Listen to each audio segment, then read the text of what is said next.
Hello, welcome to my YouTube channel. आज हम लोग एक्सरसाइज 8.2 का क्वेश्चन नंबर 3 और 4 पढ़ने वाले हैं। तो इनमें क्वेश्चन नंबर 3 दिया हुआ है, if 10a plus B equal √3 and 10a minus B 1/√3। तो ए बी का जो मान है वो 0 डिग्री और 90 डिग्री के बीच होगा। a ग्रेटर देन b है, तो हमें फाइंड करना है a एंड b का वैल्यू। क्वेश्चन में गिवन है 10a प्लस बी इक्वल √3 और 10 60 डिग्री का वैल्यू होता है √3। ठीक है, तो 10a plus B equal 10 60 degree. तो 10 से 10 माइनस हो जाएगा, यहाँ पे क्या हो जाएगा, ये कट जाएगी। यहाँ पे a प्लस बी का वैल्यू 60 डिग्री। सेकेंड, हमें क्वेश्चन में गिवन है क्या, 10a माइनस बी इक्वल 1/√3 और 1/√3 30 डिग्री का वैल्यू होता है। तो 10a minus B equal 30 degree, तो ये 10 से 10 हट जाएगी और a माइनस बी का वैल्यू 30 डिग्री आ जाएगा।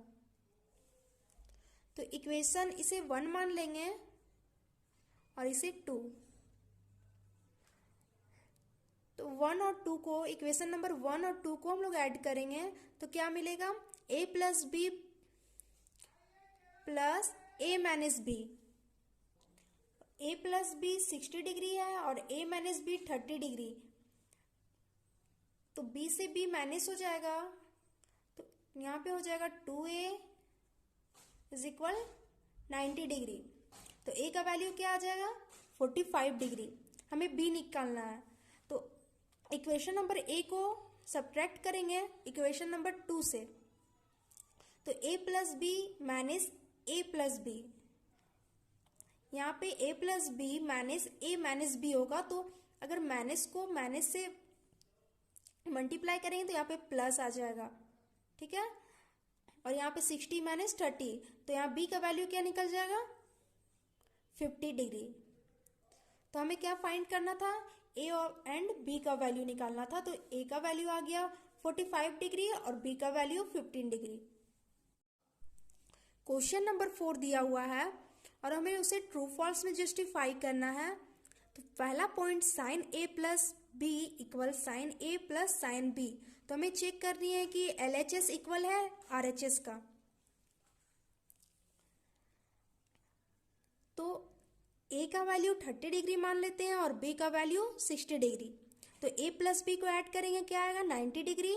तो साइन 90 डिग्री का वैल्यू 1 होता है, तो sine a plus B equal 1। तो हमें RHS चेक करनी है। तो sine a plus sine b, और हमें पता है कि साइन 30 डिग्री का वैल्यू क्या होता है, 1/2, और साइन 60 डिग्री का वैल्यू √3/2। इसे सॉल्व करेंगे तो √3/2 आ जाएगा। तो यहाँ पे LHS is not equal RHS। LHS कितनी है, 1 है, और RHS √3/2।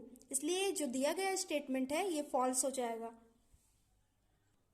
Second, the value of sine theta increases as theta increase, यानी कि अगर थीटा का वैल्यू इंक्रीज हो रहा है तो साइन थीटा का जो वैल्यू है वो भी इंक्रीज होगा। हमें ये चेक करनी है।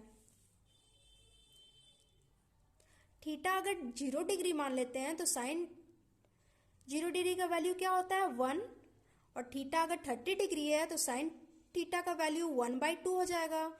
और थीटा का वैल्यू 60 डिग्री है तो साइन 60 डिग्री का वैल्यू √3/2 हो जाएगा। अगर थीटा 90 डिग्री है तो साइन 90 डिग्री का वैल्यू क्या हो जाएगा, 1, और अगर थीटा 120 डिग्री है तो साइन 120 डिग्री, यानी कि साइन 90 डिग्री प्लस 30 डिग्री, तो ये जो 30 डिग्री है ये कॉस का वैल्यू आ जाएगा। तो और कॉस 30 डिग्री का वैल्यू कॉस 30 डिग्री आ जाएगा, और कॉस 30 डिग्री का वैल्यू क्या होता है, √3/2। तो ये 1 से कम है, यानी कि ये जो स्टेटमेंट दिया हुआ है ये फॉल्स होगा।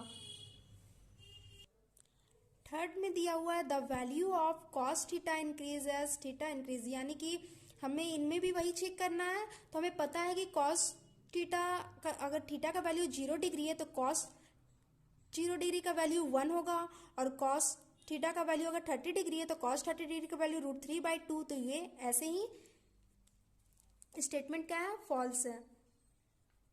हमें ये पता चल गई, ये फॉल्स है। फोर्थ पॉइंट है sine theta equal cos theta for all value of theta.